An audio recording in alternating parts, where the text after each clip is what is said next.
यहाँ तक की चीज क्लियर हो गई? जी सर।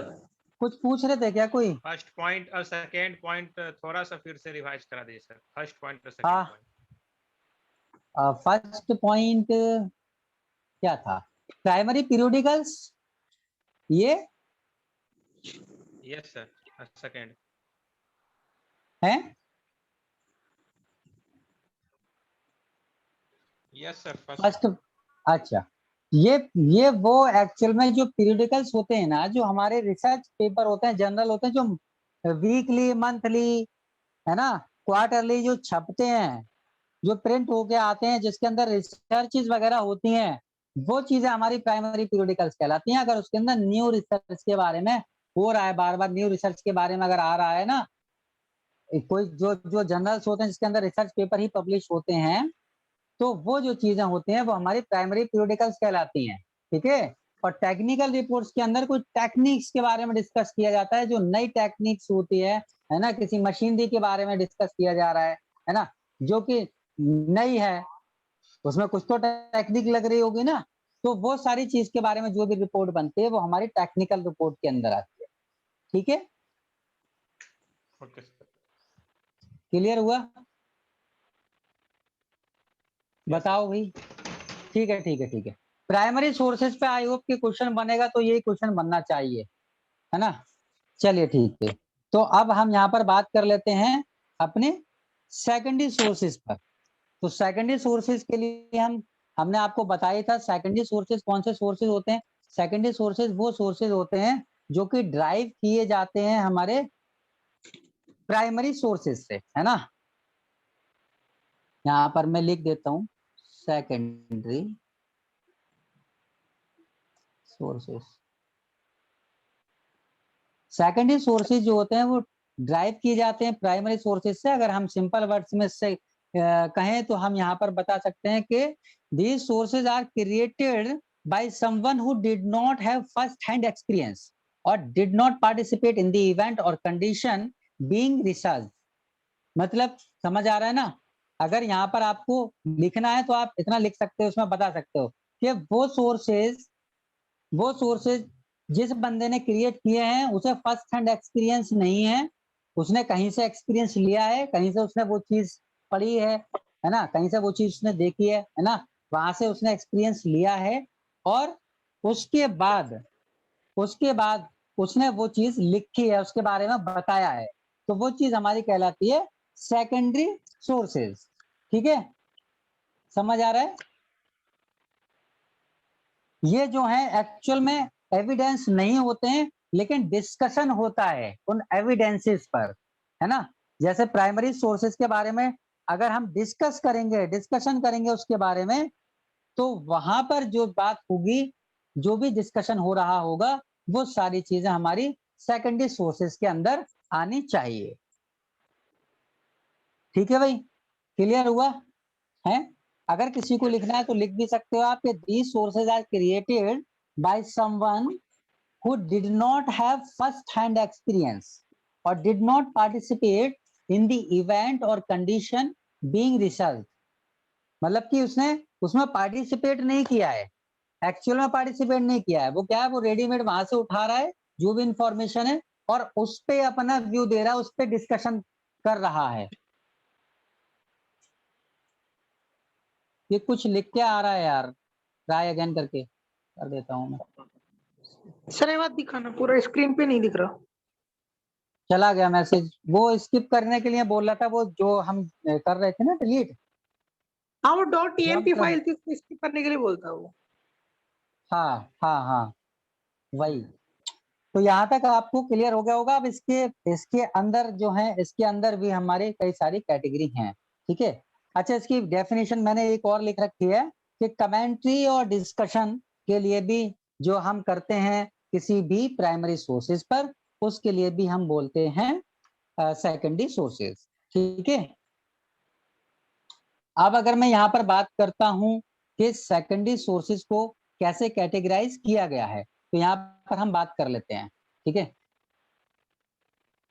अच्छा, एक चीज यहाँ पर मैं आपको बता देता हूं, जहां तक मेरे को पता है कि जैसे कि कॉन्फ्रेंस प्रीसीडिंग्स हैं, कॉन्फ्रेंस प्रीसीडिंग्स हैं, है ना, या मोनोग्राफ है। इसमें क्वेश्चन आ जाता है कि मोनोग्राफ के लिए हम प्राइमरी सोर्सेज भी मानते हैं और हम सेकेंडरी सोर्सेज भी मानते हैं, क्यों, उसका रीजन क्या है? ये ऐसा क्वेश्चन एक एग्जाम में भी आया हुआ है, तो क्यों मानते हैं? ऑब्वियस सी बात है, अगर आप यहाँ पर समझोगे तो आपको क्लियर हो चुका होगा कि जो कॉन्फ्रेंस प्रीसीडिंग्स हैं, हो सकता है कि उस कॉन्फ्रेंस के अंदर वो बात कही गई हो जो किसी और ने पहले उस पर कोई डिस्कशन पहले हो चुका होगा, है ना, वो कॉन्फ्रेंस हो, है ना, कॉन्फ्रेंस प्रीसीडिंग्स, प्रोसीडिंग्स लिखा जाता है ना, प्रोसीडिंग्स।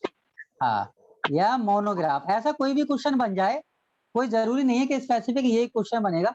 अगर उसने ये बोला कि उन दोनों के लिए हम जो है प्राइमरी सोर्सेज के अंदर भी रख रहे हैं और न्यू सोर्सेज के अंदर भी रख रहे हैं, तो आप क्यों, तो आप यहाँ पर सीधा सीधा बताओगे कि बिकॉज जो प्राइमरी सोर्सेज के अंदर अगर हम जब रखेंगे उस चीज के लिए, क्योंकि वो जो है हमारे लिए नए फैक्ट को रिप्रेजेंट कर रहा है वो हमारे सामने, तो वो हमारा प्राइमरी सोर्सेज आएगा। और अगर उसी के अंदर कोई रिव्यू दे रहा है उस पे, या उस पे उसको अपडेट कर रहा है कोई, ठीक है, तो वो हमारा सेकेंडरी सोर्सेज के अंदर आएगा। ये चीज हम यहाँ पर बताएंगे, ठीक है। तो यहाँ पर आप उसका रीजन भी दे सकते हो कि because those sources representing new facts can be treated as primary sources and those having the character review can be grouped as secondary. मतलब कि अगर उस पर कोई रिव्यू दे रहा है, कोई उस पर अपना डिस्कशन रख रहा है उस चीज पे के ऊपर जिस पे पहले ही रिसर्च हो चुकी है, तो वो चीज जो है हमारी आएगी सेकेंडरी सोर्सेज के अंदर। अब क्वेश्चन अगर कॉन्फ्रेंस प्रीसीडिंग पे आ गया तो आप कॉन्फ्रेंस में ही बता सकते हैं कि अगर कॉन्फ्रेंस के अंदर, उस कॉन्फ्रेंस के अंदर न्यू फैक्ट अगर वहां पर रिप्रेजेंट किए जा रहे हैं, तो वो हमारा प्राइमरी सोर्सेज के अंदर आएगा। और अगर किसी जो भी हमारे फैक्ट्स हैं उन फैक्ट्स पे रिव्यू दिया जा रहा है, उस पर डिस्कशन हो रहा है, तो वो हमारा सेकेंडरी सोर्सेज के अंदर आएगा, ठीक है। तो हम यहाँ पर सेकेंडरी सोर्सेज को इस तरीके से भी डिफाइन कर सकते हैं कि secondary sources are those which review, compare, contract, है ना, repackage, reorganize reported in the primary sources. मतलब कि अगर हम उस पर रिव्यू दे रहे हैं प्राइमरी सोर्सेज पे, या प्राइमरी सोर्सेज की जो भी हमने कोई भी इंफॉर्मेशन है उसे उठा के एक जगह बाइंड कर दे रहे हैं, हम रीऑर्गेनाइज कर रहे हैं हम उस चीज के लिए, तो वो सारी चीज जो है हमारी सेकेंडरी सोर्सेज कहलाती हैं। आई होप कि सेकेंडरी सोर्सेज क्लियर हो चुका होगा कि सेकेंडरी सोर्सेज कहलाता क्या है ना, क्लियर हो गया भाई सबको? क्या हुआ, बोल नहीं रहे कोई भी? ओके हो गया। अच्छा अच्छा, good good good Yes, good, sir. ठीक। हाँ मोनोग्राफ तो जैसे कि एक सब्जेक्ट पे डिटेल्ड स्टडी जब की जाती है, तो अगर उस पे रिसर्च, ओरिजिनल रिसर्च है, तो वो मोनोग्राफ प्राइमरी होगा, और हाँ उसको ओरिजिनल है रिव्यू तब। किया सेकेंडरी होगा। जैसे कि मोनोग्राफ फैसेट एक सब्जेक्ट पे नहीं होती है, एक टॉपिक पे होती है, एक पर्टिकुलर वही टॉपिक पे मोनोग्राफ होती है। सब्जेक्ट जैसे कि फैसेट एनालिसिस है, तो इस पे जो हाँ स्टडी जैसे रघुनाथन ने की, तो ये मोनोग्राफ अपने आप में प्राइमरी। लेकिन इस पे जब किसी ने पीएचडी की कि facet analysis application in agriculture, जैसे पीएन कोला ने की, तो यही मोनोग्राफ सेकेंडरी में कन्वर्ट हो गया। हाँ हाँ, बढ़िया बढ़िया, गुड। तो एग्जाम्पल्स इन्होंने बता दिया, एक बार और बता दो आप एग्जाम्पल, जो कि इनको भी और क्लियर हो जाए। मुझे फैसेट मुझे इसका एनालिसिस जो एग्जाम्पल भी नहीं पता था। यूज होता है, जैसे कि, तो ये फैसेट एनालिसिस फर्स्ट टाइम जैसे रंगनाथन ने यूज किया, तो ये मोनोग्राफ, क्योंकि इन्होंने यूनिवर्स को 5 एंटिटी में तोड़ा, तो ये फर्स्ट रिसर्च था on classifying the knowledge of universe, that is facet analysis. तो ये मोनोग्राफ प्राइमरी सोर्स हो गया। लेकिन हाँ जब इसी फैसेट एनालिसिस का यूज करते हुए पीएन कोला ने पीएचडी की, और उन्होंने एक टॉपिक पे पीएचडी की कि facet analysis and in depth classification in agriculture, तो ये मोनोग्राफ जी, सेकेंडरी हो। बिल्कुल बिल्कुल, मुझे एग्जाम्पल नहीं पता था, थैंक यू। इसको चैट बॉक्स में डाल दो आप एग्जाम्पल को, है ना, ठीक है, तो ये ठीक, एग्जाम्पल आपका मिल जाएगा मोनोग्राफ, ठीक है। Okay sir. अच्छा, अब हम यहाँ पर, हाँ, तो सेकेंडरी सोर्सेज के लिए भी हम यहाँ पर कैटेगराइज कर सकते हैं 3 पार्ट।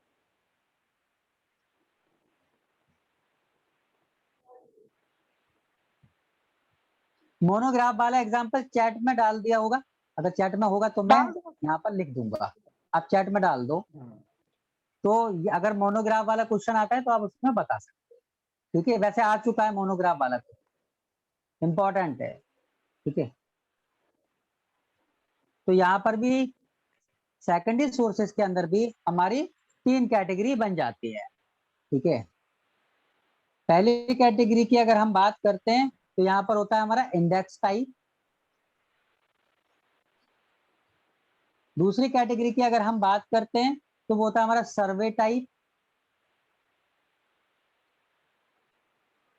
तीसरी कैटेगरी की अगर हम बात करते हैं तो वो होता है हमारा रेफरेंस टाइप।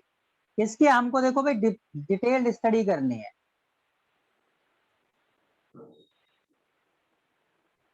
ठीक है। इसकी हमारे को डिटेल्ड में स्टडी करनी है। तो इंडेक्स टाइप के अंदर अब हम बात करते हैं, अब हम इनकी तीनों की अलग अलग डिटेल में स्टडी करेंगे। पहले इंडेक्स टाइप को पढ़ेंगे, उसके बाद हम सर्वे टाइप को पढ़ेंगे, और उसके बाद हम यहाँ पर रेफरेंस टाइप को पढ़ेंगे। तो सबसे पहले हम यहाँ पर हेलो सर। बात कर लेते हैं इंडेक्स टाइप में, हेलो। ठीक है। तो इंडेक्स टाइप में क्या क्या आता है हमारा? इंडेक्स टाइप की अगर हम बात करते हैं तो नंबर 1 पे हमारा आता है इंडेक्सेस, ठीक है। नंबर 1 पे हमारा इंडेक्सेस आता है। इंडेक्सेस होता क्या है एक्चुअल में, आपको पता ही होगा कि इंफॉर्मेशन जो होती है वो कीवर्ड के बेसिस पर प्रोवाइड करता है, to provide the information on the basis of keyword. ये हमारा जो है इंडेक्सेस कहलाता है, ठीक है। उसके बाद अगर हम बात करते हैं तो इंडेक्स टाइप के ही अंदर अगर दूसरी कैटेगरी की बात करें तो वो होती है बिब्लियोग्राफी, ठीक है।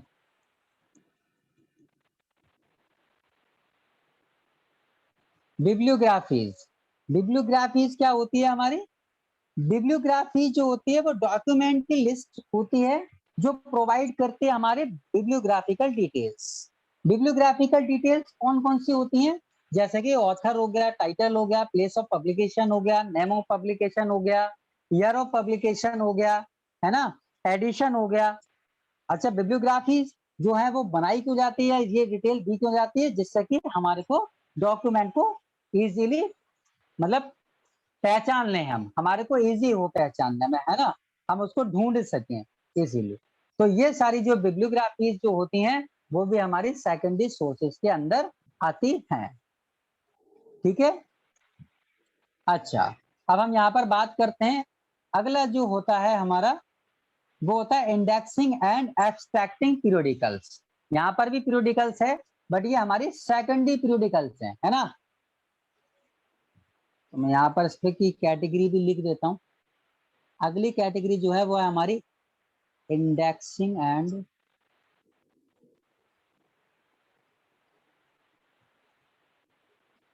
एब्स्ट्रैक्टिंग पीरियोडिकल्स। कैसे लिखें?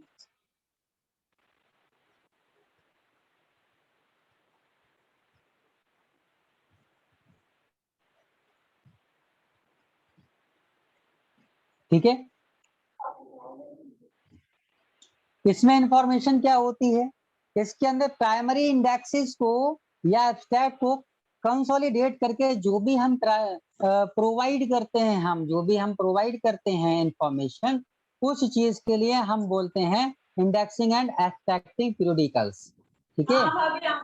और ये जो है ये बहुत ज्यादा इंपॉर्टेंट है, हमारे रेफरेंस सेल में रखा हुआ होता है लाइब्रेरी की, और लाइब्रेरी का बहुत इंपॉर्टेंट पार्ट होता है ये, ठीक है। इसके थ्रू ही हम जो भी चीजें हैं हम सर्च कर पाते हैं, प्राइमरी यूजर्स को उसकी ओर डायरेक्ट कर पाते हैं, हम बता पाते हैं कि प्राइमरी सोर्सेज कहाँ रखे हुए हैं, क्योंकि उसकी इंडेक्सिंग यहाँ पर होती है, ठीक है। तो ये जो है इंडेक्सिंग हमारी इंडेक्सिंग एंड एब्स्ट्रैक्टिंग पीरियोडिकल्स के अंदर आती है। अब आगे हमारा इंपॉर्टेंट है current awareness services. Current awareness services जो है इसका भी आपका एग्जाम में क्वेश्चन आ चुका है, तो आप समझ लें, CAS बोलते हैं इसके लिए, करंट अवेयरनेस सर्विसेज, है ना। लिख नहीं रहा मैं, लिखने में टाइम लग रहा है मेरे को। तो करंट अवेयरनेस सर्विसेज क्या होती हैं भाई? करंट अवेयरनेस सर्विसेज वो सर्विसेज होती हैं जो लाइब्रेरी के थ्रू आपको प्रोवाइड की जाती हैं अप टू डेट रखने के लिए। जैसे कि न्यूज़पेपर क्लिपिंग आपने देखा होगा, न्यूज़पेपर को क्लिप कर दिया जाता है जो भी हमारी न्यूज होती है ना उसको एक साथ बाउंड करके और तो उसमें एक तरफ पूरा में लगा दिया जाता है। तो न्यूज़पेपर जो क्लिपिंग होती है हमारी, वो हमारी आती है करंट अवेयरनेस सर्विसेज में, CAS। ठीक है, बोलो भाई, क्लियर है? सर एक बार अच्छा। फिर से बताइए। CAS के अंदर लाइब्रेरी के थ्रू जो भी प्रोवाइड की जाती हैं सर्विसेज, वो सर्विसेज हमारी होती हैं, वही हमारी आती हैं इस कैटेगरी के अंदर। उसके अंदर मेरे को एक एग्जांपल ध्यान में है, वो है न्यूज़पेपर क्लिपिंग। एक ही एग्जांपल मैंने सबका लिखा है, अगर किसी को और पता है तो वो बता सकता है। ठीक है, तो लाइब्रेरी के अंदर न्यूज़पेपर को क्लिप करके डाल दिया जाता है ना उसको अपडेट करने के लिए, तो वो चीज जो है एक एक एग्जांपल ही मैंने इसलिए लिखा है क्योंकि एक एक एग्जांपल से ये बहुत ज्यादा हो जा रहा है डेटा। इतना तो पढ़ाते पढ़ाते थक जाऊंगा मैं, ये समझ लो इतना है। अच्छा, अब हम यहाँ पर बिब्लियोग्राफी के बारे में डिटेल में पढ़ लेते हैं थोड़ा। बिब्लियोग्राफीज क्या होती हैं हमारी, ठीक है।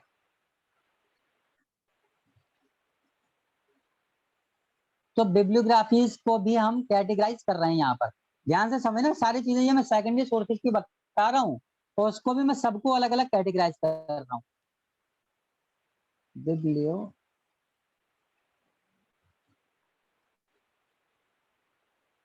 बिब्लियोग्राफीज, अब बिब्लियोग्राफीज जो होती हैं वो भी हमारी अलग अलग टाइप की होती हैं।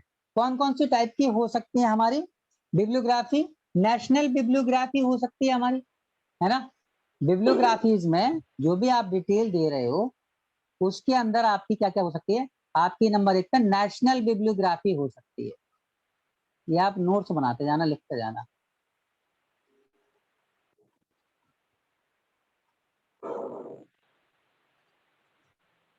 नेशनल बिब्लियोग्राफी क्या होती है? उस पार्टिकुलर नेशन की, जिसकी भी हमारे, जिसके बारे में भी हम डिस्कशन कर रहे हैं उसके बारे में, उसके अंदर जितने भी पब्लिकेशंस हैं उस कंट्री की, जितने भी पब्लिकेशन हमारे पब्लिश हो रहे हैं उसकी पूरी लिस्ट जो है वो पब्लिश की जाती है, वो बिब्लियोग्राफीज के अंदर की जाती है, नेशनल बिब्लियोग्राफीज के अंदर की जाती है।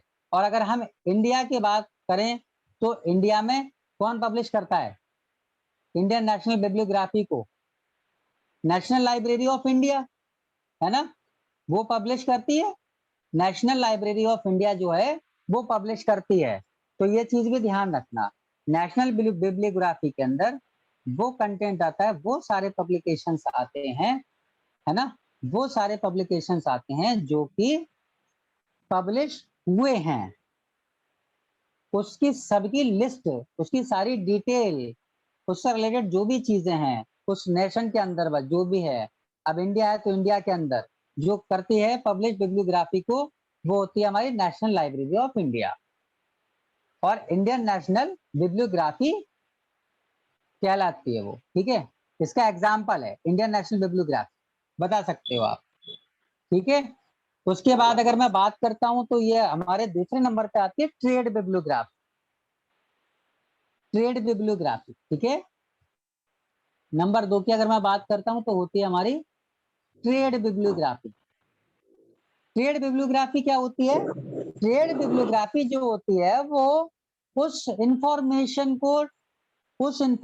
को आपको प्रोवाइड करवाती है, उस इंफॉर्मेशन की लिस्ट को प्रोवाइड करवाती है वो पब्लिकेशन, है ना, जो कि पार्टिकुलरली उसी ट्रेड के होने चाहिए, ठीक है। कोई भी एक ट्रेड है, उस ट्रेड से रिलेटेड जितने भी पब्लिकेशंस हैं उनकी डिटेल जो भी होगी, बिब्लियोग्राफिकल डिटेल्स, वो सारी ट्रेड बिब्लियोग्राफी के अंदर जाएगी।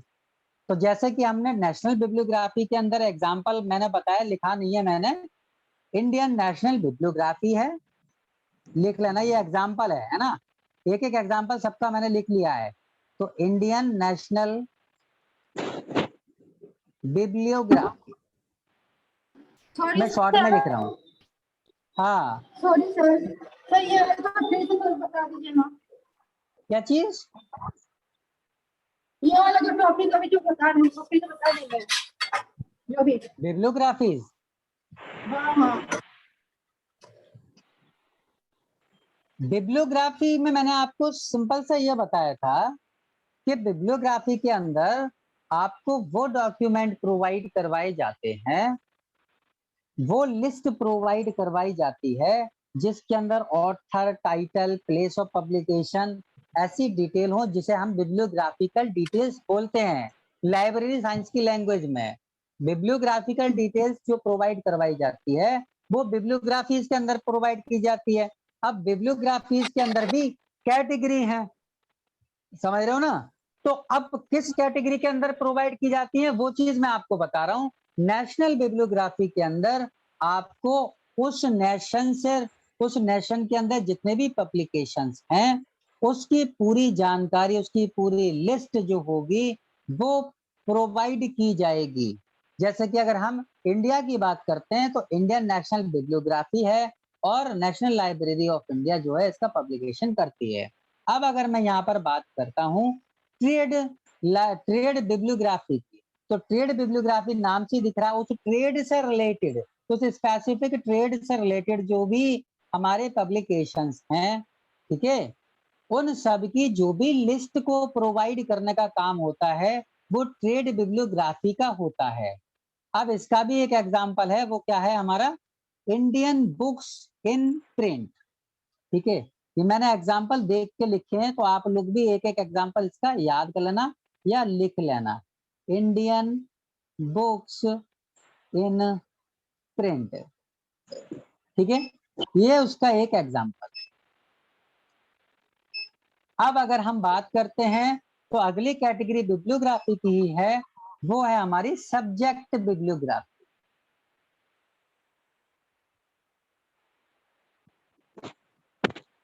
ठीक है, सब्जेक्ट बिब्लियोग्राफी ऑब्वियस सी बात है, नाम से ही सजेस्ट है हमारा।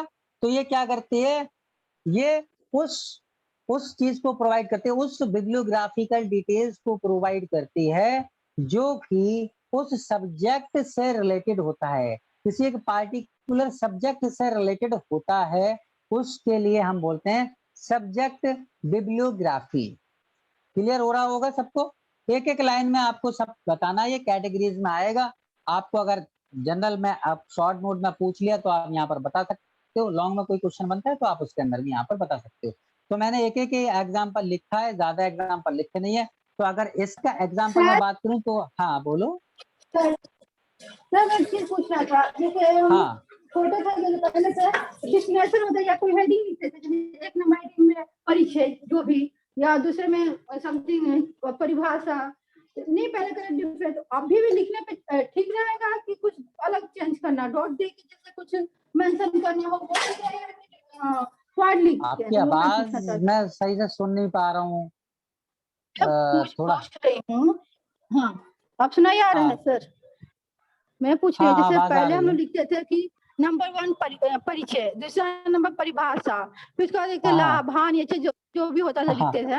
तो अब क्या इस तरह से लिखने से सर मतलब अच्छा रहेगा कि कुछ चेंज, मतलब पॉइंट वाइज लिख दे, जैसे डॉट देख के कुछ लिखना? मेरे कहने का मतलब ये था, पूछना था। नहीं, आप ऐसे ही लिखिए जैसे आपका अपना अपना सबका अपना अपना मेथड होता है, वही आप ऐसे ही लिखिए, कोई दिक्कत नहीं है। वैसे आपको जो है वैसे में सर हाँ कोई बोले कि कैसे लिखने से बच्चे तो अब नहीं रह गए, तो पहले जैसे लिखते थे नंबर 1 पे ये नहीं ऐसे देख के। नहीं, एक्चुअल में ऐसा होता है कि पॉइंट वाइज अगर आप लिखोगे तो ज्यादा अच्छा है, क्योंकि उसे उसमें आपको डिटेलिंग मिल जाती है स्पेसिफिक वर्ड्स के अंदर, है ना। जैसे यहाँ पर मैं पॉइंट वाइज लिख रहा हूँ, ऐसे ही आप एक एक में पॉइंट लगाइए, नेशनल बिब्लियोग्राफी लिखिए, उसके बाद आप उसके बाद बताइए नेशनल बिब्लियोग्राफी होती क्या है ना। तो आप यहाँ पर बताओगे कि under this category all the bibliographical details of any document which are related to that nation, है ना, है ना, इन विच, है ना, in which all the information are provided related to the publications, है ना। ये सारी चीजें जो भी हैं वो उसकी आपने डेफिनेशन लिख दी, डेफिनेशन लिखने के बाद आप यहाँ पर बताओगे for example Indian national library, ठीक है, यहाँ पर आप एक एग्जांपल बता दोगे। सेम ऐसे यहाँ पर ट्रेड में करना है, सेम ऐसे सब्जेक्ट लाइब्रेरी में करना है, ये सारी चीजें आपको बतानी है, ठीक है। ये तो आपके लिखने के ऊपर करता है कि आप किस तरीके से लिखते हो, ये तो राइटिंग स्किल्स है, ठीक है। क्वेश्चन अब यहाँ पर हम चौथे नंबर की अगर हम बात करते हैं, अच्छा सब्जेक्ट बिब्लियोग्राफी का जो है मैंने आपको बताया नहीं है, तो सब्जेक्ट बिब्लियोग्राफी का मैं यहाँ पर आपको नाम लिखवा देता हूँ, जैसे कि computer assisted bibliographical and theological research. अब मैं इतना लंबा चौड़ा कैसे लिखूं, आप लोग लिख लो या समझ लो। यह है computer assisted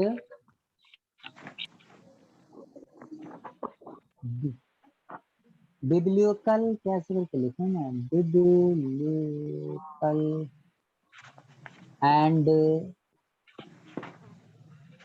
sir criteria for क्या बता रहे हैं सर? ये उसका नाम बता रहा हूँ, उसका एक एग्जांपल बता रहा हूँ, सब्जेक्ट बिब्लियोग्राफी का एक एग्जांपल। अच्छा हाँ research. Monograph example chat box में डाल दिया मैंने। चैट बॉक्स में आपने डाल दिया? चैट बॉक्स में मिला नहीं दिख रहा है। नहीं दिख रहा है आपका एग्जांपल? Sorry sir. आपका चैट बॉक्स का नहीं दिखा एग्जांपल? सर जी बताइए। ये जो लिखे हैं बिब्लियोकल एंड ये क्या है सर? And theological research. हाँ थियोलॉजिकल रिसर्च जी जी। तो यहाँ तक ये जो भी था हमारा वो इंडेक्स टाइप का स्टार्ट हुआ था और उसकी कैटेगरी थी, मतलब सेकेंडरी। आप देख रहे हो किसकी कैटेगरी की कैटेगरी बननी है, सेकेंडरी सोर्सेज आए, सेकेंडरी सोर्सेज को भी हमने कैटेगराइज किया इंडेक्स टाइप, सर्वे टाइप और रेफरेंस टाइप में। फिर उसके बाद हमने इंडेक्स टाइप को यहाँ पर किया कैटेगराइज इंडेक्सेस में, बिब्लियोग्राफी में और इंडेक्स एंड एब्स्ट्रैक्टिंग पीरियोडिकल्स में। ठीक है, उसके बाद यहाँ पर अगर हम यहाँ पर बात करते हैं, उसके बाद ये हमारा करंट अवेयरनेस सर्विसेज के बारे में बात की। उसके बाद फिर बिब्लियोग्राफीज को भी कैटेगराइज किया, मतलब कैटेगरी की कैटेगरी बननी है, देख रहे हो ना आप। तो आपको अगर लिखने को आएगा तो आप डिटेल में लिख सकते हो इजीली, कोई दिक्कत होना नहीं चाहिए। जी बताइए सर। जी बताइए। ये पीरियोडिकल क्या होता है सर? पीरियोडिकल का नाम से सजेस्ट है, पीरियोडिकल मींस जो कि एक पीरियड के बाद, एक सर्टेन पीरियड के बाद पब्लिश होने वाली चीज को पीरियोडिकल्स बोलते हैं। जैसे कि मैगजीन होती है ना, आपने देखा होगा। हाँ मैगजीन्स हैं, जर्नल्स हैं, है ना, रिसर्च पेपर है, तो वो हर 6 महीने बाद, हर 3 महीने बाद इसी तरीके से जो है मथुरिमा जो आते हैं ना। चेंज होती होगी ना, चेंज होती होगी ना, एक ही मतलब जो भी आती है 6 महीने बाद तो चेंज होती है ना, उसमें तो एक ही चीज नहीं लिखा होता। मान लीजिए कोई बुक्स है लिखा रहता है तो उसमें का अगर लेकर हम लिखते हैं तो कुछ तो उसमें डिफिनेशन बेसी होता होगा, चाहे कुछ ज्यादा उसमें नहीं। तो मैंने आपको इसीलिए प्राइमरी सोर्सेज के अंदर भी तो लिखवाई थी, आप भूल रहे हो। मैंने प्राइमरी पीरियोडिकल्स के नाम से प्राइमरी सोर्सेज में लिखवाया था। अगर नया लिखा हुआ है तो प्राइमरी पीरियोडिकल्स कहलाएंगे, और अगर कुछ नया नहीं लिखा है, उस पर रिव्यू किया गया, उस पर डिस्कशन किया गया है ना, अगर उस पर डिस्कशन किया गया है तो वो हमारा सेकेंडरी सोर्सेज के अंदर आएगा। समझ में आ रहा है ना आपको? हाँ। इंडेक्सिंग एंड एब्स्ट्रैक्टिंग में मैंने आपको एग्जांपल नहीं बताया आई थिंक, है ना। तो इंडेक्सिंग में आप बता सकते हो इंडेक्स मेडिकस, यहाँ पर आप इसका एग्जांपल बता सकते हो। इंडेक्सिंग का जो एग्जांपल है आपका, इंडेक्सिंग पीरियोडिकल्स का एग्जांपल है इंडेक्स मेडिकस। ठीक है, ये एग्जांपल है, आप लोग लिख लेना। और एब्स्ट्रैक्टिंग पीरियोडिकल्स का जो हमारा है वो है इंडियन साइंस एब्स्ट्रैक्ट है।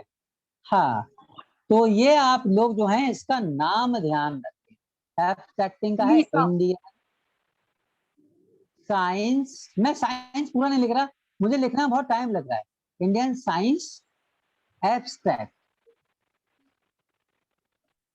ठीक है, ये इसके नाम है। तो एक एक एग्जांपल मैंने आप लोगों के लिए दे दिया है, ये आप एक एक एग्जांपल आप लोग लिखते चलो। ठीक है, तो ये चीज आपको क्लियर हो चुकी होगी यहाँ तक।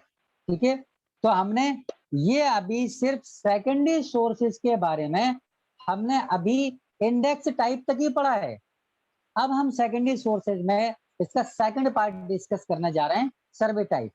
ठीक है, बस 12 बजे तक की क्लास होगी, उसके बाद मैं क्लास को ऑफ करूंगा क्योंकि मेरे को भी थोड़ा काम है।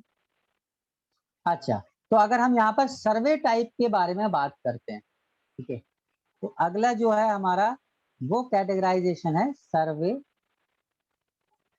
टाइप। ठीक है, क्या होता है सर्वे टाइप्स? उसमें आप यहाँ पर बता सकते हो कि सर्वे टाइप्स में क्या क्या चीजें आती हैं कि these publication survey the literature of a subject from various point of view. जब हम किसी भी लिटरेचर का, है ना, सर्वे कर रहे हैं डिफरेंट पॉइंट ऑफ व्यू से, and printing out another set of publication, और फिर उसके बाद हम पब्लिकेशन उसका कर रहे हैं, ठीक है, उसका अलग सेट से पब्लिकेशन कर रहे हैं, तो वो चीज जो होती है वो हमारी सर्वे टाइप की होती है। जैसे कि फॉर एग्जांपल बुक्स, अब बुक्स के अंदर क्या इंफॉर्मेशन होती है, जो भी हमने रिसर्च की है ना, उसके बारे में डिस्कशन है, ठीक है, तो वो वहां से इंफॉर्मेशन उठाई है ना, तो बुक्स भी जो हैं वो हमारी किसके अंदर आती हैं, सेकेंडरी सोर्सेज के अंदर आती है। मार्कर कहाँ चला गया, क्या लिखा जा रहा है? अच्छा, ये आ गया। तो जो है हमारी बुक्स हैं, उसके बाद हमारी क्या है, टेक्स्ट बुक्स हैं, ठीक है, स्कूल्स वगैरह में पाई जाती हैं जो, वो हैं हमारी। तो उसके बाद क्या है, ट्रीटीज हैं, रिसर्च पेपर।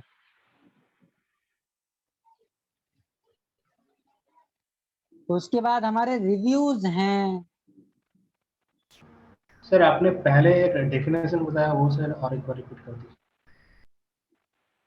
कौन सी, सर्वे टाइप की? हाँ सर्वे टाइप की। अच्छा, सर्वे टाइप की लिखना है आपको, these publications survey the literature of a subject from various point of view and bring out sir आगे। another set of publication। ठीक है, कुल मिला के ये है कि जो जो पब्लिकेशन है वो सर्वे करते हैं किसी भी लिटरेचर का, किसी भी सब्जेक्ट का, और उसके बाद डिफरेंट पॉइंट ऑफ व्यू से करते हैं, है ना। मान लिया रिसर्च के लिए कर रहे हैं, या रिव्यू के लिए कर रहे हैं, या बुक्स के लिए, आप उसको पे उस पर बुक लिखनी है, बुक बनानी है आपको, है ना, ये सारी चीजों के लिए अगर हम कर रहे हैं तो हमें क्या करना पड़ेगा, हमें सर्वे टाइप की कैटेगरी में आना पड़ेगा। ठीक है, ये चीज है। तो इसमें बुक्स, टेक्स्ट बुक आ गए, ट्रीटीज आ गए, रिव्यूज आ गए, state of the art report आ गई। तो इनको तो समझाने की कोई जरूरत नहीं है। State of the art record थोड़ा सा नया सा लग रहा है, state of the art reports, है ना भाई। बुक्स हैं, टेक्स्ट बुक्स हैं, जो भी चीजें, जो भी रिसर्च वगैरह हुई है उन्हीं के बारे में तो सारी चीजें हम पढ़ रहे हैं, ठीक है, उनके बारे में ही तो अपने पॉइंट ऑफ व्यू से जो भी हमारे को कंटेंट निकालना है वो कंटेंट हमने निकाल लिया। ट्रीटीज, जो भी हमारे शोध हो रहे हैं, जो भी रिसर्चेज हो रही हैं, रिव्यू, जो भी रिव्यू हम दे रहे हैं, समीक्षाएं कर रहे हैं, बता रहे हैं उसके बारे में, है ना।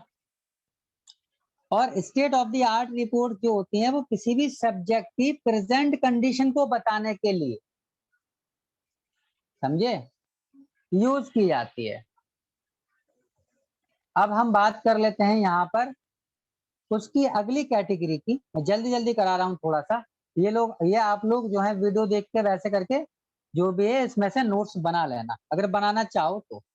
वैसे तो नीरज पब्लिकेशन की बुक है, मैंने कुछ चीज उसमें से उठाई है, कुछ नेट से उठाई है और उसके बाद लिखा है, ये सब कॉम्बिनेशन करके मैंने बनाया है, ठीक है। उसके बाद है हमारा रिफरेंस सोर्सेज। रिफरेंस सोर्सेज क्या होता है, कहाँ चला गया, अगर हम यहाँ पर बात कर लेते हैं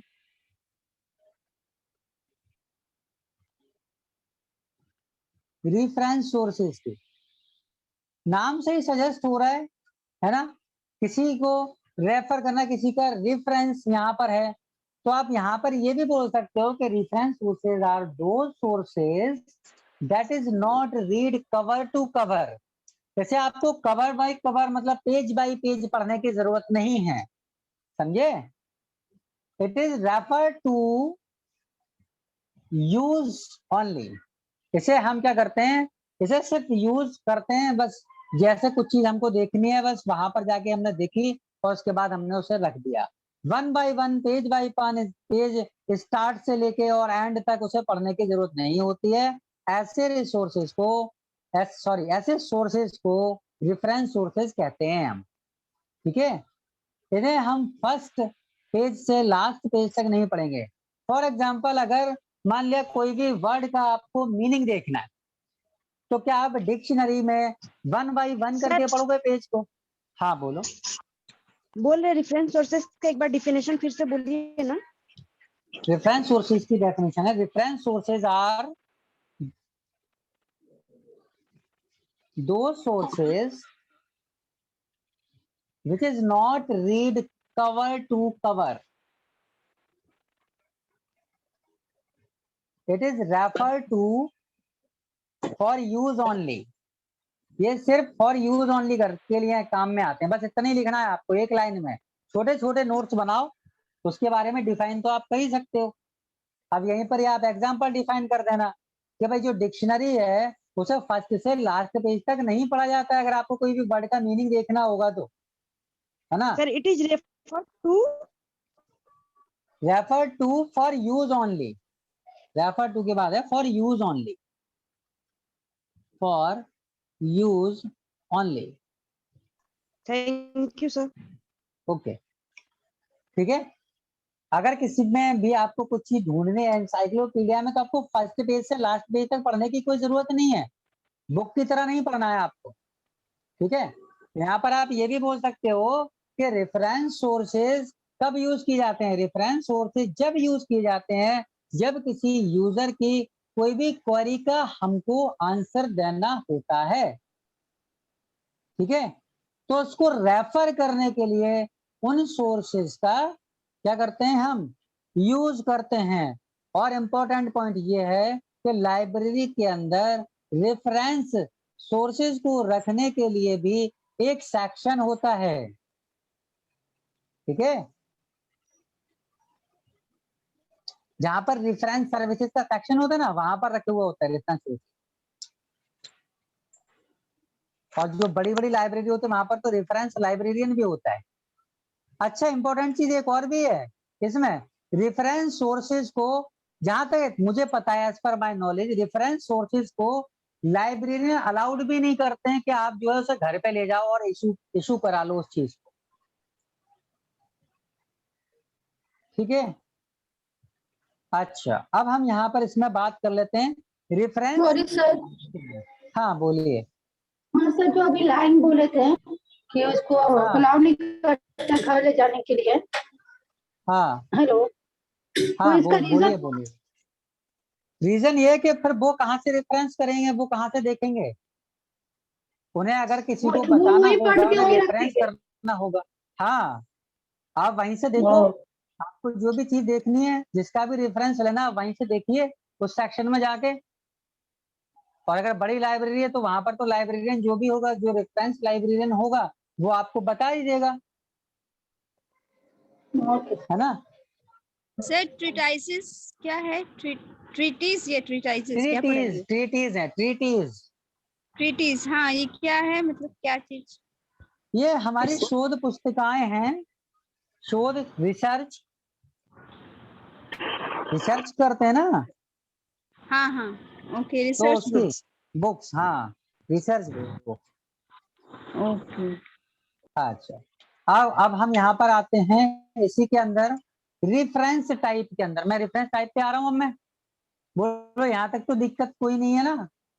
मैं अब आ रहा हूँ इसकी अगली कैटेगरी पे, क्योंकि मैंने आपको ये समझा दिया रेफरेंस सोर्सेज। अब मैं आपको इसकी अगली कैटेगरी के बारे में बता रहा हूँ जो है हमारी रेफरेंस टाइप। रेफरेंस टाइप,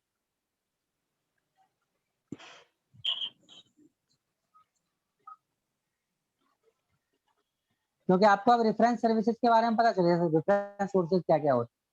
तो अब आपको रेफरेंस टाइप के बारे में बहुत आसानी से पता चल जाएगा और मतलब इजी होगा समझने में। रेफरेंस टाइप में देखते हैं क्या क्या होते हैं रेफरेंस टाइप में। नंबर 1 की बात करूं तो इंसाइक्लोपीडिया,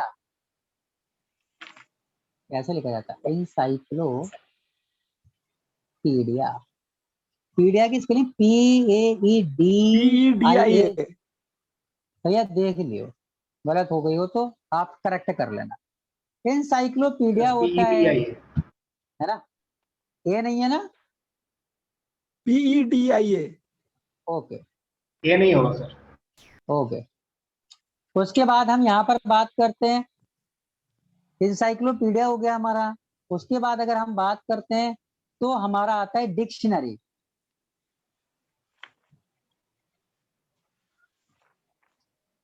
रेफरेंस टाइप में रेफरेंस किस किस से ले जाता है वो चीज मैं आपको बता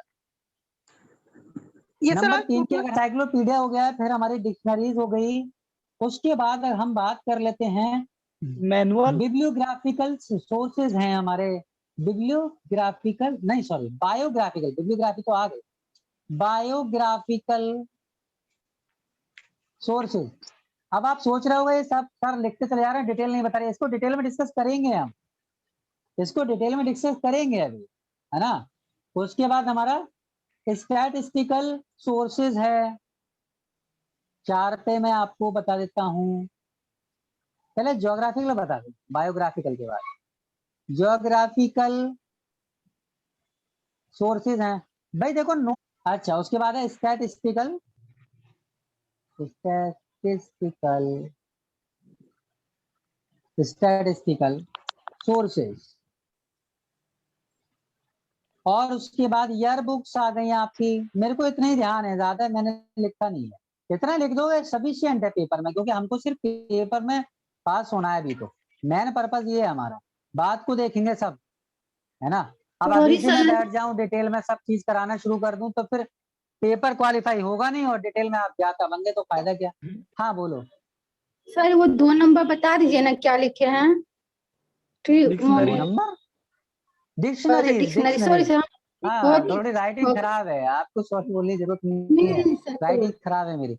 एक्चुअल में टैब पे लिखना पड़ता है ना, मैं एक्चुअल में टैब यूज कर रहा हूँ, तो टैब में सब चीज तो दिखती नहीं है मेरे को, तो मेरे तो स्क्रीन पे देखना पड़ता है, बड़ा संभाल के लिखना पड़ता है। हाँ सर, बोलिए। हाँ सर जो 1 नंबर किस चीज पे लिख रहे हैं, थोड़ा सा वो हमको दिखा देते हैं। ये सब रिसोर्स 1 नंबर पे इंसाइक्लोपीडिया, ये रेफरेंस टाइप है, रेफरेंस टाइप है, ये रेफरेंस टाइप है। रेफरेंस सोर्सेज के बारे में मैंने आपको नॉलेज दी, अब मैं उसके बारे में ही बता रहा हूँ कि जो सोर्सेज है उनको कैटेगराइज करा है हमने। रेफरेंस टाइप सेकेंडरी सोर्सेज का एक टाइप होता है, रेफरेंस टाइप, उसके बारे में हम यहाँ पर डिस्कशन कर रहे हैं। आ रही ना बात समझ? हाँ ओके सर, थैंक यू। हाँ, गुड समझ गुड। गए। ईयर बुक्स को हटा दीजिए। अच्छा ईयर बुक्स हटा दूं, ईयर बुक्स किस में आएगी फिर? सर ये अलग अलग, ग्रोगन ने इसको टर्सरी में रखा है, सुब्रमण्य में सेकेंडरी में रखा है। डायरेक्टरीज और ईयर नहीं, हम जनरल टॉक की बात कर रहे हैं ना। जनरल टॉक में डायरेक्टरीज और ईयर बुक्स टर्सरी में आती है। आप लोगों के लिए विजिबल होगा आई होप। तो ये जो है इग्नू की बुक का है, इसीलिए मैं टर्सरी में वो सॉरी सेकेंडरी में डाल रहा था। चलिए अभी सेकेंडरी में डाल लेते हैं, बाद में डिस्कशन कर लेंगे, है ना। ठीक है। हाँ, क्योंकि भाई मैंने जो अभी लेक्चर देखे, मैंने लेक्चर के अकॉर्डिंग ही किया है ये सब कुछ, उसमें भी वही था। तो डॉक्टर रचना शुक्ला करके हैं, आप सर्च करना उनको, देखो उनके लेक्चर से मैंने बनाया मोस्टली। उसके बाद इग्नू के और भी हैं कई सारे, तो ऑलमोस्ट अगर उन्होंने डॉक्टर हैं, डॉक्टरेट हैं, तो कुछ तो नॉलेज रखती हैं ज्यादा हमसे। बस यही था थोड़ा मेरा पॉइंट ऑफ व्यू। ठीक है, तो ये हमारा 6वें नंबर का ईयर बुक, ठीक है, और एनुअल्स। ईयर बुक और एल्मेनिक्स होना चाहिए ना, year books and hand books. हाँ हैंडबुक मैनुअल तो उसी में ईयर बुक के बाद ही कैटेगराइज हो जाएंगे। चलिए हैंडबुक कर देता हूँ, है ना। हाँ ईयर बुक और हम कर देते हैं हैंडबुक, ठीक है ना भाई। अब इसके बारे में हम थोड़ा थोड़ा डिटेल में पढ़ते हैं, जल्दी जल्दी मैं आपको कवर कराने की कोशिश कर रहा हूँ। 12:15 बज चुके हैं, एक्चुअल में मेरे को भी थोड़ा सा काम है तो निपटाना है। तो मैं ये चीजें आपने लिख ली, आप लोगों ने नोट कर ली, नहीं करी है तो आप लोग वीडियो में नोट कर लेना है, मैं ऐसा करता हूँ तो कर लूंगा। Sorry sir. आप देखिए, हाँ बोलिए। सर इसका मतलब आएगा एग्जाम में तो किस तरह से क्वेश्चन आएगा, ये सोर्स टाइप डायरेक्ट लिख देगा? उसमें अगर लॉन्ग में आएगा तो फिर ये आएगा कि discuss secondary sources in detail, इसी में इसको एनसाइक्लोपीडिया के बारे में।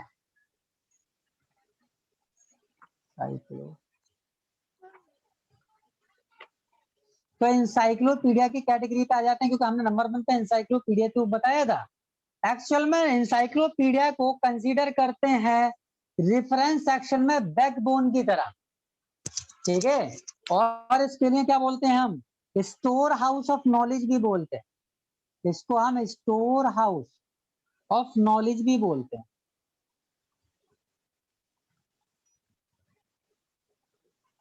हिंदी में ज्ञान का भंडार जिसे बोलते हैं ना, इसे हम स्टोर हाउस ऑफ नॉलेज भी बोलते हैं भैया, समझ में आ रहा है ना। और अगर आपको इसकी डेफिनेशन लिखनी है तो आप सिंपल सा बताओगे कि एनसाइक्लोपीडिया कंसीडर्ड, हाँ बोलो। इसका हिंदी क्या हाँ, होगा एनसाइक्लोपीडिया का? एनसाइक्लोपीडिया के हिंदी क्या होगा, ये तो बड़ा हाँ, टफ अगर वर्ड है एग्जाम में भाई, लिखना हो वो मेरे को तो इसके एनीवन बारे में कोई नॉलेज जानता नहीं हो है, तो प्लीज। गूगल पे सर्च करके देखना, वैसे तो हिंदी में भी ओके सर, एनसाइक्लोपीडिया ओके। लिखा हुआ आता है शायद। हाँ अगर एग्जाम में ऐसे लिख दे तो पास करेगा? बिल्कुल करेगा, क्यों नहीं करेगा, इंग्लिश हिंदी दोनों में लिख सकते हैं। क्योंकि मेरा हिंदी वर्जन है सर। अच्छा अच्छा, विश्व ज्ञान कोश, रौनक जी ने बताया, थैंक यू रौनक जी। विश्व ज्ञान कोश बोलते हैं भाई। Okay, thank you sir. विश्वकोश, विश्वकोश। चलो ठीक है, विश्व कोश कर लो, क्या अब इस पे डिस्कशन हम ज्यादा नहीं कर रहे। में लिखा हुआ है हाँ। सर, सो फिर ये था फुल हिंदी में विश्वकोश, क्योंकि मेरा भी अच्छा, Hindi good good good good good good good. नहीं तो आप इंसाइक्लोपीडिया अगर आप इंग्लिश और हिंदी में भी लिखते हो ना तो कोई दिक्कत नहीं है, विश्वकोश लेकिन वो ये फैसिलिटी देता है। तो इसे इसे स्टोर हाउस ऑफ नॉलेज भी कहते हैं, क्योंकि यहाँ पर जो है इसे कंसीडर किया जाता है। अब यहाँ पर सिंपल सा बोलोगे कि encyclopedias are considered as backbone of the reference section, ठीक है। और आप यहाँ पर ये भी बोलोगे कि it is known as storehouse of knowledge, क्योंकि यहाँ पर मोस्टली जो भी चीज को आपको ढूंढना होता है, सर्च करना होता है, किसी का रेफरेंस लेना होता है तो आपको मिल जाता है। तो इसको कैसे कैसे कैटेगराइज किया गया है, इसकी 2 कैटेगरी बनाई गई है। पहली कैटेगरी की मैं बात करता हूं तो वो है हमारी जनरल इंसाइक्लोपीडिया। देखो मैं छोटा छोटा लिख रहा हूँ, लिखने में टाइम लग रहा है तो आप लोग समझ लेना, तो भाई इतना लिख दे रहा हूँ।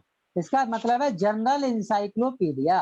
तो जनरल इंसाइक्लोपीडिया के अंदर क्या आता है, ऑल द जनरल इंफॉर्मेशन, ठीक है, all the general information are containing by the general encyclopaedia. ये आप इसकी डेफिनेशन लिखोगे, उसके बाद आप यहाँ पर इसका एग्जाम्पल बताओगे एक, वो एग्जाम्पल मैं आपको लिखवा देता हूँ, the new encyclopedia Britannica.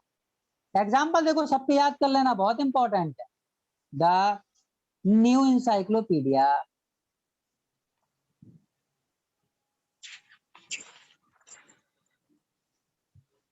Britannica, Britannica, okay. ये हमारा जनरल इंसाइक्लोपीडिया हो गया। तो उसके बाद एक क्या होता है, एक होता है हमारा सब्जेक्ट इंसाइक्लोपीडिया। अब सब्जेक्ट इंसाइक्लोपीडिया क्या होता है भाई, इसके अंदर किसी एक सब्जेक्ट से रिलेटेड जो भी हमारी नॉलेज होती है, जो भी हमारे इंफॉर्मेशन होती है, किसी एक स्पेसिफिक सब्जेक्ट से रिलेटेड अगर होती है तो वो सब्जेक्ट इंसाइक्लोपीडिया के अंदर आता है। जैसे कि for example encyclopedia of library and information science, ठीक है। इंसाइक्लोपीडिया, मैं इसके एग्जांपल लिखवा रहा हूं आप लोगों के लिए। encyclopedia of library and information sir ये सब्जेक्ट है ना? साइंस, इसका नाम है हेडिंग क्या है? सब्जेक्ट इंसाइक्लोपीडिया, हाँ, सब्जेक्ट इंसाइक्लोपीडिया। और इसका एक एग्जांपल है encyclopedia of library and auto information science. ऐसे ही और भी इंसाइक्लोपीडिया हो सकता है, इंसाइक्लोपीडिया ऑफ कंप्यूटर साइंस, तो कंप्यूटर से रिलेटेड होगा उसके अंदर सारी चीजें। आई होप कि यहाँ तक आपको क्लियर हो चुका होगा। चलिए भाई, टाइम बहुत ज्यादा हो रहा है और मैं ज्यादा नहीं करा पाया, उसके लिए माफी चाहता हूँ। मेरे पास तो बहुत सारा कंटेंट था यार, लेकिन टाइम यार मतलब नहीं हो पा रहा, टाइम का थोड़ा सा बाउंडेशन है।